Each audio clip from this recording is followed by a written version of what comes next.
वज़ीर-ए-आज़म शहबाज शरीफ का आज होने वाला ईरान का दौरा मनसूख। वज़ीर-ए-आज़म की तबीयत नासाज होने के बायस दौरा मनसूख किया गया। नायब वज़ीर-ए-आज़म इसहाक डार ईरानी सदर डॉक्टर मसूद पेज़ेशकियान की तकरीब हल्फ बर्दारी तकरीब में शिरकत के लिए आज तेहरान रवाना होंगे।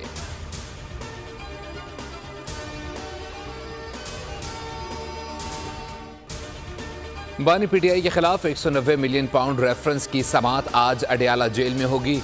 समाअत एहतसाब अदालत के जज मोहम्मद अली वड़ाइच करेंगे। बानी पीटीआई और बुशरा बीबी को कमरा अदालत में पेश किया जाएगा। केस में मजमूई तौर पर 34 गवाहान के बयानात कलमबंद। नैब की जानिब से आज मजीद गवाहान को अदालत में पेश किया जाएगा।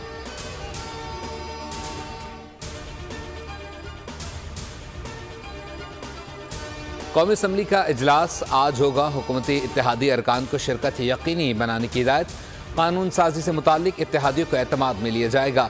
इलेक्शन एक्ट में तरमीम का बिल प्राइवेट मेंबर बिल के तौर पर पेश किया जाएगा। आर्टिकल 184 में तरमीम से मुतालिक बिल एजेंडे में शामिल। JUI के नूर आलम खान तौहीन अदालत कानून की मनसूखी का कानून पेश करेंगे।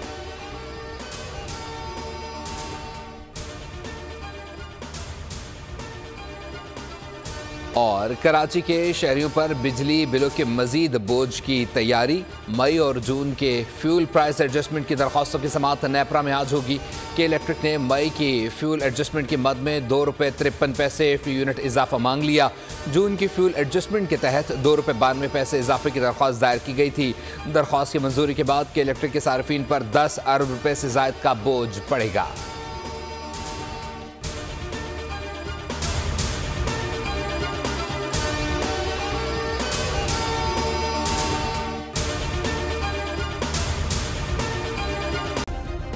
सब्सक्राइब करें और बेल दबाएं ताकि कोई खबर रह न जाए।